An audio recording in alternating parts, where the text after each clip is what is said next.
Hello, this is the Depressed Dude, and once again today we're going to talk about a video game. We're going to do a review. Once again, it's for the Sega Genesis. Like I said, it's a really good console, very arcade-like games. Is like amazing. Back in that time, you had like the Sega Genesis, the NES, the Sega Master System, the Super Nintendo, and like the Turbo Graphics. All of them unique systems that played and had their little highs and lows and weaknesses and strengths. These days, I mean, what's the point even arguing? It's like, well, yeah, my PlayStation plays this game much better than that Xbox. No, it doesn't. It's the exact same game. You're right, it is. What? It's like, I can't believe people even rage. It's like, what's the point? It's like two boring high processor computers. I mean, I do believe the PlayStation feels more like a gaming console, while the Xbox is becoming more of a PC type gaming PC, but PlayStation's heading in that direction too with that no disc thing. Anyway, back in here these days, we had these systems. They all were kind of cool. I like every one of them. I didn't play Turbo Graphics back in the day, but I played games from it now, and it's like, dang, I wish I would have had one of these too. The game I played today and I'm going to review is Earnest Evans. I played the Sega CD version, which was on the trilogy that you can get on at the PlayStation Store, on Steam, the Xbox Store. If you got a system, you can play it. It was a lot more fun than what people made it out to be, but I definitely see the problems. I think they needed to work the kinks out a little bit more. Maybe they rushed it or something. But I'm gonna put the link to my playthrough of Stage One in the description, so check that out. Like I said, it you can see where he'll just like totally move funny.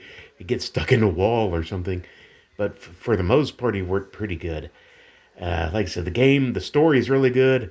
I like the characters. Like I said, like I said, if you just tweak the play style of the game, it would have been a lot better. It wasn't too bad though. Like I said, I got through it pretty easily. Could I have won it as back in the day? Probably not close. But there's a boss that I had trouble with now that if I didn't have save states, I couldn't have beat that thing. It's basically this fish underwater. It's like, God, it made the last boss a piece of freaking cake. And it was like a three boss rush at the end there, and I had no trouble with it. But that fish was like, geez, you had to kill the things that were surrounding it. And it was like this weird looping screen, and I hated that boss. I don't think I could have got past that one. But like I said, get the story of Ernest Evans meeting Annette for the first time, and like they have some humorous moments in the Sega CD version where they go down the Grand Canyon River. They did a real good job on everything. Like I said, they just tweaked how he moved. So let me see if I gave three ways this thing could be improved. Yes, they should have just tweaked it, worked out the kinks so he doesn't just flop dead and you seem at times to be fighting him on the screen to get him to do what you want. I like the whip action and stuff, but I could never hang on to. There's only one place I was able to really get the whip to hang on and swing to the next location, and I only did that because I had to. But yeah, do that. And second thing you could have done to improve the game is take out that fish boss, or at least don't make it that weird looping screen. That was like disorienting and everything else. A third reason thing to make it better, there's not really a third thing. Like I said, just do those two things and you'd be set to go. So yeah, I like this one. I actually liked it better than El Viento, just a little bit though. I think it was easier except for the one boss. And like I said, I like the whip action and stuff. I mean, I play any Indiana Jones game back in the day, and you'll find out this is a lot better than any of those anyway.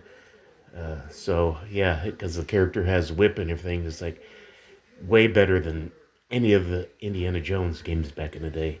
If you ever played Temple of Doom, ugh, you basically try to make a bridge over monster dogs and you run out of stuff, and it's like, well, you're soft locked. But yeah, so anyway, this was like a good game. I don't know if I'd recommend it for everyone, but if you got patience, you can do it. And if you're playing it on the current consoles, you got save states, so there's no excuse not to use them. I didn't even really need them, except for, like I said, a couple instances it got a little rough. But the last boss, I found a good pattern for him where you duck, swing your whip, jump over him, and do it again. The fish, no, I couldn't figure out anything. I was just, oh, I hit him a little bit a few times. Save! But yeah, it was, like I said, it was a surprisingly good game. I liked it. I'd probably give it a 7, just like I did El Viento, but it's a dash better than that one. I like the story a little bit better than the way it's presented, mainly because it was on the Sega CD, so you got a little bit more voice acting and everything.